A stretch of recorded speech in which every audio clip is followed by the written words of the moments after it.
Israel को 440 volt का झटका नंबर 1। ट्रंप 8 मुसलमान देशों से बढ़ाने लगे दोस्ती।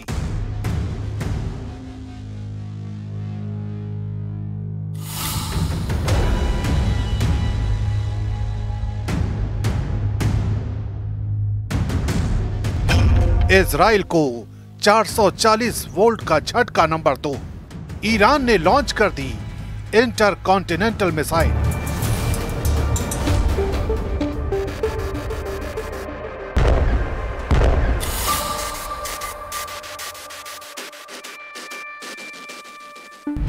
इजराइल को 440 वोल्ट का झटका नंबर 3। तुर्की का ऐलान, धरती से मिटा देंगे यहूदी देश।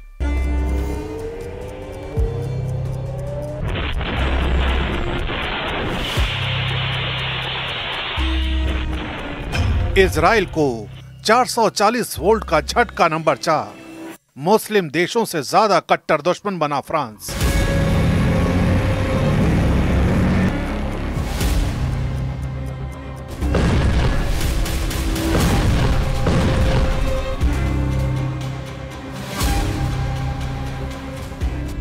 इजराइल को 440 वोल्ट का झटका नंबर 5। 60 देशों से नेतन्याहू का युद्ध फाइनल।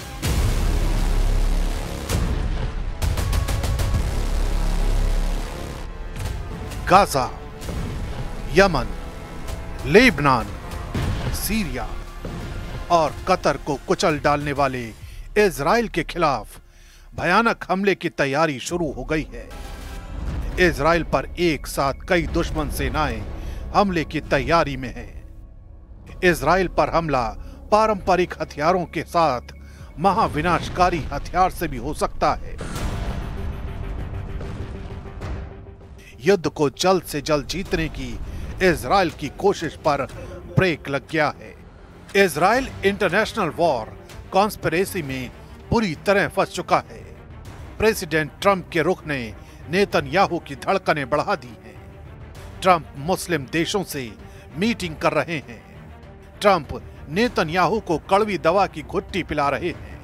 ट्रंप ने जिन मुस्लिम देशों को गाजा युद्ध के खात्मे का कॉन्ट्रैक्ट दिया है, उनके नाम सुनते ही नेतन्याहू का दिमाग गर्म हो गया है। ट्रंप ने सऊदी अरब, यूएई, कतर, मिस्र, जॉर्डन, तुर्की, इंडोनेशिया और पाकिस्तान को गाजा युद्ध खत्म कराने और शांति बहाली का जिम्मा सौंपा है। The president will also be hosting bilateral meetings with the UN Secretary General and the leaders of Ukraine, Argentina, and the European Union. The president will also later in the day hold a multilateral meeting with Qatar, the Kingdom of Saudi Arabia, Indonesia, Turkey, Pakistan, Egypt, the UAE, and Jordan.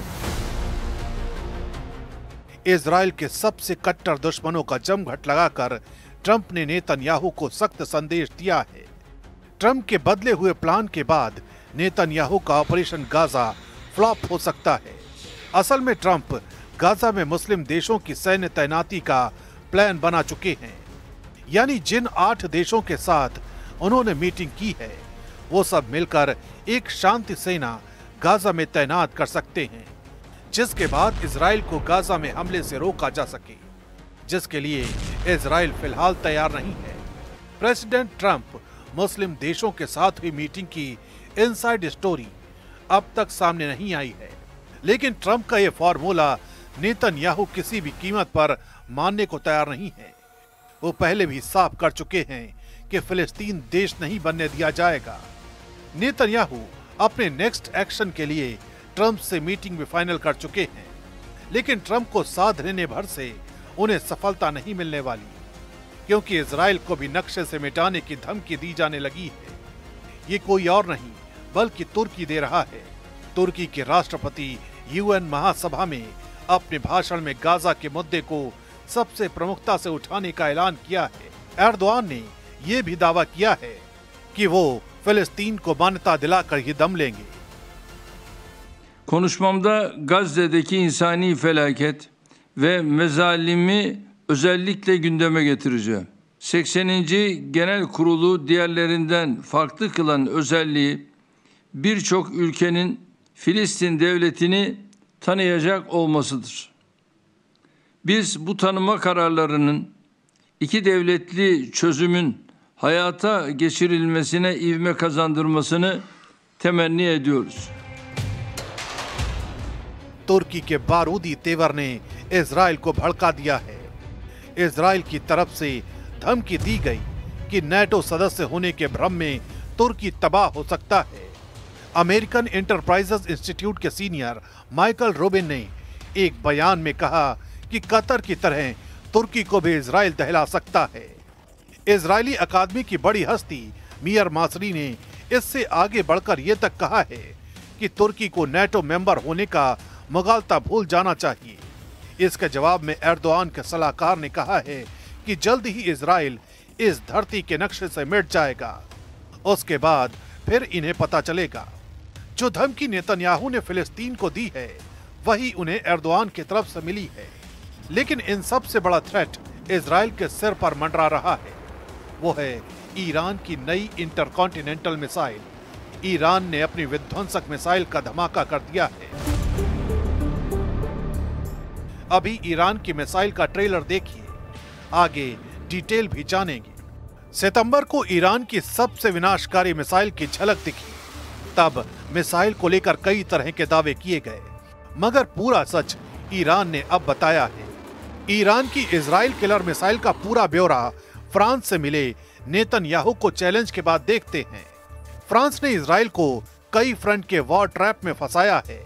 खुद New York के traffic में फंसने वाले macro ने Netanyahu के खिलाफ जबरदस्त लामबंदी कर दी है।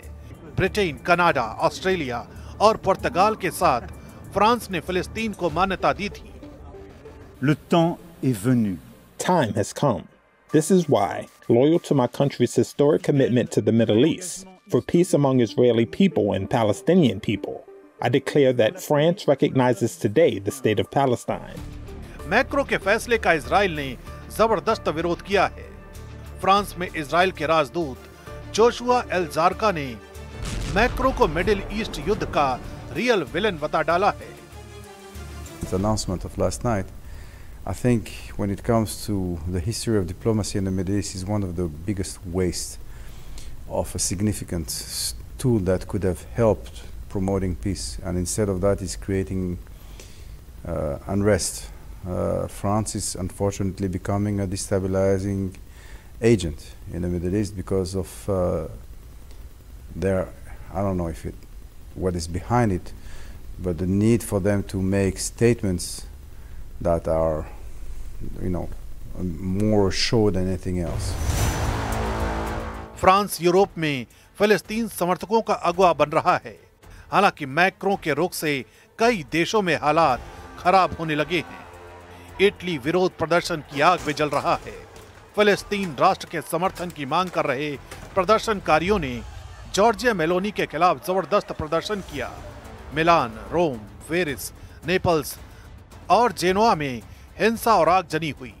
हिंसक झड़प में 60 से ज्यादा पुलिसकर्मी घायल हैं।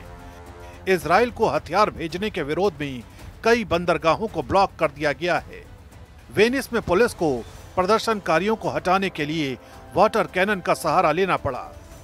जेनोआ, लिवोर्नो और ट्रिएस्ट के बंदरगाहों पर भी विरोध प्रदर्शन हुए हैं। हवा इजराइल के खिलाफ बनाई जा रही है। जिससे युद्ध का मैदान हो या फिर कूटनीति का अखाड़ा, इजराइल घिरता जा रहा है। इजराइल पर दुश्मन हावी होते दिख रहे हैं। इजराइल के लिए ट्रैप बिछाए जा रहे हैं। इजराइल को बर्बाद करने की धमकी दी जा रही है। कोई हथियार से डरा रहा है, कोई गुटबाजी कर रहा है। किसी ने जंगी तैयारी का ट्रेलर दिखाया है, तो किसी ने इजराइल से एटमी टक्कर का इरादा जाहिर कर दिया है। अचानक नेतन्याहू के लिए ईरान सबसे बड़ा थ्रेट बन गया है। ईरान के एक सांसद ने वायरल हुए एक वीडियो में ईरान के आसमान में दिखे हथियार को इंटरकॉन्टिनेंटल मिसाइल का टेस्ट बताया है। यानी ईरान ने अंतर महाद्वीपीय बैलिस्टिक मिसाइल का सफल परीक्षण किया। ये missile space launch vehicle SLV तकनीक से बनाई गई है, जिसकी मारक रेंज 10,000 किलोमीटर से ज्यादा है। ईरानी सांसद ने दावा किया है कि यह मिसाइल अमेरिका और यूरोप तक भी पहुंच सकती है। मतलब अब इजराइल ही नहीं, इजराइल का साथ देने वाले अमेरिका, यूरोप के देश ईरान के टारगेट पर हैं। ईरान के मिसाइल भंडार पहले से ही विध्वंसक रॉकेट के लिए कुख्यात हैं।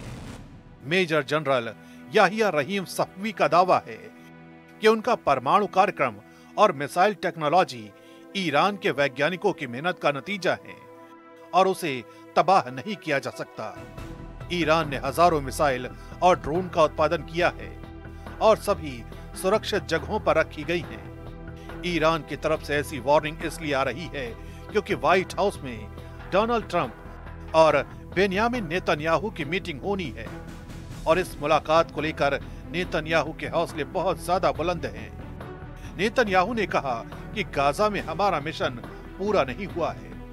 इजराइल पर हुए हमलों में जिन मिसाइलों ने तबाही मचाई थी उनकी लिस्ट देख लीजिए, क्योंकि यही अब तक नेतन्याहू के लिए सबसे बड़ी परेशानी बनती आई है।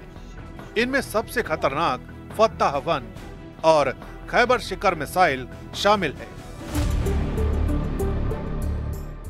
इसमें कद्र और इमाद मिसाइल भी शामिल है। फत्ताह हाइपरसोनिक मिसाइल की रेंज 1400 किलोमीटर है। खैबर शिकर मिसाइल की रेंज 1450 किलोमीटर है। कद्र मिसाइल की रेंज 2000 किलोमीटर तक है और इमाद की रेंज 1700 किलोमीटर है। सऊदी अरब से दोस्ती के बाद ईरान के सामने अब सिर्फ दो ही बड़े चैलेंज हैं। ये हैं इजराइल और अमेरिका, और इसमें कोई शक नहीं कि ईरान के हथियारों की रेंज में अमेरिका के अड्डे भी हैं और पूरा इजराइल भी है। ईरान लगातार दावा करता रहा है कि वो इजराइल को मिट्टी में मिला सकता है। इससे आप ईरान के तेवर समझ सकते हैं। ये ईरान की नई मिसाइल खुर्रम शहर 4 है, जो टेक्नोलॉजी के मामले में ईरान की बहुत ही खतरनाक मिसाइल मानी जाती है। खुर्रम शहर 4 मिसाइल की रेंज 2000 किलोमीटर है। ये 1500 किलो तक का वॉरहेड ले जा सकती है। खुर्रम शहर 4 इतनी सटीक है कि ये मिसाइल अपने टारगेट के 30 मीटर के दायरे में गिरती है। 13 मीटर लंबी इस मिसाइल को लॉन्चिंग के दौरान ही खत्म किया जा सकता है, क्योंकि जब ये अपने टारगेट की तरफ बढ़ती है, यानी टर्मिनल स्टेज में, इस मिसाइल की रफ्तार करीब 20,000 किलोमीटर प्रति घंटा होती है। इजराइल के किसी भी मिसाइल डिफेंस के लिए इसे रोकना आसान नहीं होगा। इजराइल के सभी दुश्मन फन उठा रहे हैं, सब के सब युद्ध के लिए ललकार रहे हैं। तो क्या इजराइल चुपचाप हार स्वीकार कर लेगा? क्या नेतन्याहू के पास अब कोई रास्ता नहीं है? कहना मुश्किल है। इजराइल जब संकट में घिरता है तो दोगुनी ताकत से हमले शुरू करता है। दुश्मनों से 100 कदम आगे रहने वाला इजराइल शायद अब सबसे ताकतवर दुश्मन कहे जाने वाले खलीफा को बारूदी धमाके से दहला सकता है।